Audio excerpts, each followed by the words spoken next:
NHI 8 unit 1। कृषि आगमन के बाद किस प्रकार मानव प्रकृति संबंधों को प्रभावित किया, चर्चा कीजिए। क्वेश्चन नंबर 2 है, मानव व प्रकृति के मध्य पारस्परिक विनिमय संबंध रहा है, अर्थात मनुष्य व प्रकृति के मध्य लगातार आदान प्रदान का, जहाँ प्रत्येक दूसरे से प्रभावित है वह दूसरे को प्रभावित करता है। प्रकृति को परिभाषित करना कठिन है, इसमें भूगोल की अधिकतर व्यक्त परिभाषाएं शामिल हैं।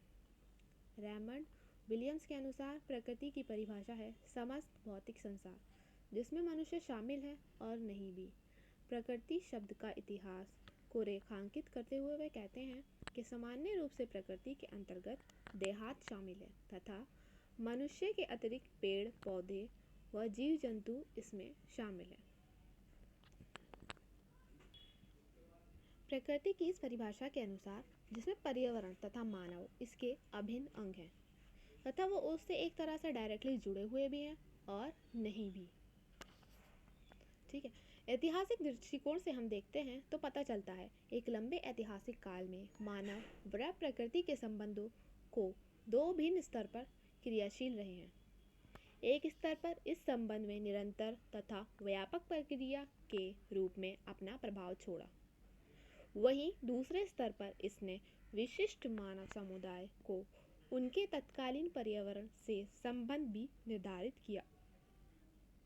इस तरह हम देखते हैं कि जिस एक स्तर पर मानव और प्रकृति के बीच जो संबंध था निरंतर, उसने उन दोनों पर अपना प्रभाव भी छोड़ा संबंध ने एक दूसरे पर, और दूसरी तरफ उन्होंने क्या करा, उनका पर्यावरण के साथ, मानव और पर्यावरण के साथ जो एक संबंध था वो निर्धारण किया, कायम किया। कृषि आगमन से पूर्व मनुष्य शिकार व संग्राहक था।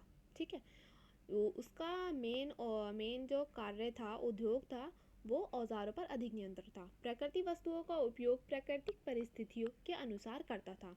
औजारों के निर्माण के लिए वो जानवरों की हड्डियों, सींग, बांस तथा लकड़ी का इस्तेमाल करता था। मनुष्य जीव जंतु के बारे में जागरूक था तथा प्राकृतिक स्थलों में शरण लेता था आदि।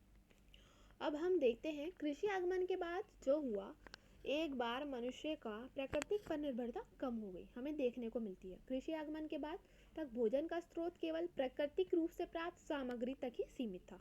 जिसे प्रकृति से मिलता था वो उसे ऐसे ही इस्तेमाल कर लेता था तथा उन स्रोतों पर मनुष्य का कोई कंट्रोल नहीं था। कृषि का एक प्रमुख योगदान है कि अनाज को फलों और मांस की अपेक्षा अधिक समय तक सुरक्षित रखा जा सकता था। आणविक चरण में कृषि पर निर्भरता अत्यंत अनियत थी तथा भोजन एक निरंतर स्रोत के रूप में मनुष्य की आवश्यकताओं की पूर्ति करने में असमर्थ। ठीक है, जो जब शुरुआती दौर में मनुष्य ने खेती बाड़ी शुरू करी तो वो उसके बारे में उसे ज़्यादा जानकारी नहीं थी और उससे जो भोजन उन्हें मिल रहा था वो मनुष्य की ज़रूरतों को पूरा करने के लिए काफ़ी नहीं था। वास्तव में आखिर तक संग्रहकर्ता से संकृत काल तक की एक लंबा प्रक्रम चला। मतलब जो आखिर तक से जो एक कृषि काल तक का कृषक बनने तक का सपना था वो एक लंबा रास्ता। सिंचाई तकनीक के बाद ही कृषि ने अनाज उत्पादन में मुख्य भूमिका निभानी आरंभ करी। कृषि में जब सिंचाई की तकनीक का प्रारंभ हुआ उसके बाद ही उत्पादन में बढ़ोतरी हुई। आरंभ में कृषि उत्पादन केवल उन्हीं क्षेत्रों तक सीमित था जहां प्राकृतिक सिंचाई की दृष्टि से अधिक अनुकूल थे। मतलब शुरुआती दौर में मनुष्य सिंचाई के लिए प्राकृतिक पर निर्भर करता था या प्राकृतिक स्रोत पर निर्भर था।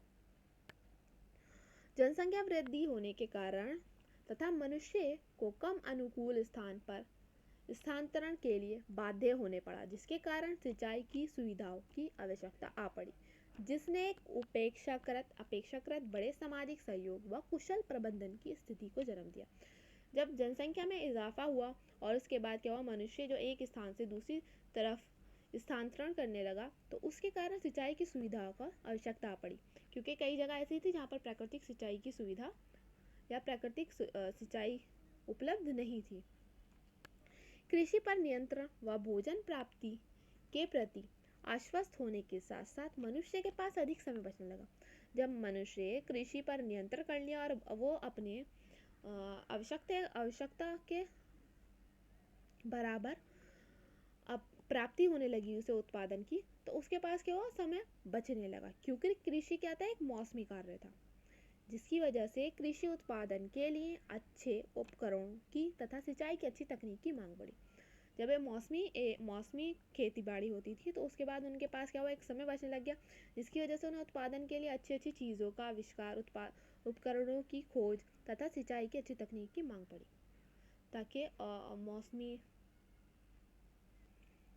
मनुष्य पहाड़ों से मैदानी इलाकों की तरफ स्थानांतरण कर चुका था तथा अच्छी तकनीक व उपकरणों के लिए कच्चे माल की आपूर्ति होने लगी। इस परिस्थिति ने मनुष्य को नए स्रोत व उत्पादन की खोज प्रारंभ की, जिसके परिणाम स्वरूप धातु प्रयोग का प्रचलन तथा धातु कर्म द्वारा धातु निकालने की पद्धति का विकास हुआ। ये विकास की दिशा में नया कदम था। कच्ची धातु की खोज ने मनुष्य की प्रकृति पर निर्भरता एक बार और कम कर दी।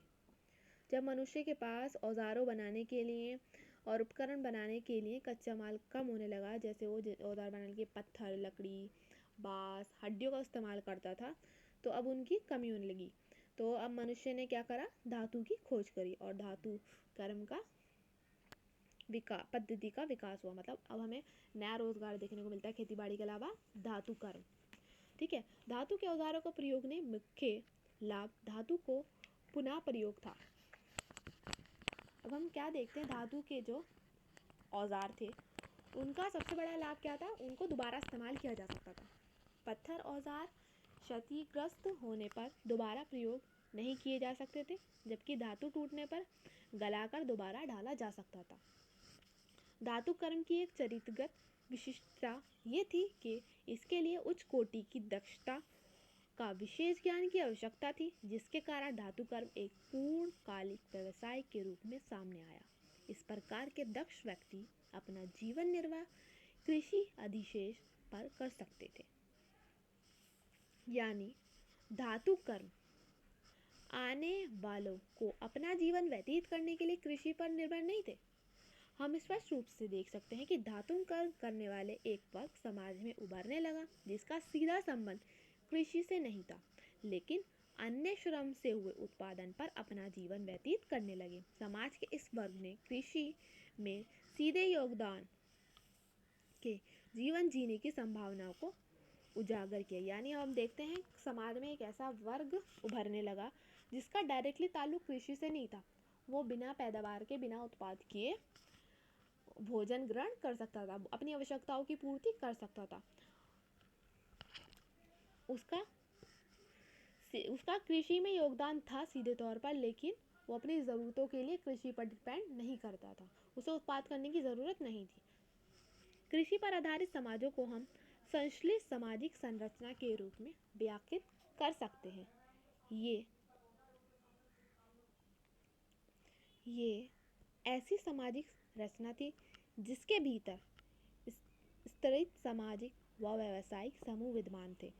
समाज की बढ़ती ज़रूरतों को पूरा करने के लिए मानव ने प्रकृति के प्रबंधन की बढ़ती योग्यता के फलस्वरूप कृषि समाज के द्वारा प्राकृतिक संसाधनों का क्रमबद्ध दोहन प्रारंभ किया, जिसके परिणाम स्वरूप सामाजिक, राजनीतिक, आर्थिक दृष्टि से श्रेणीबद्ध समाज का उदय हुआ।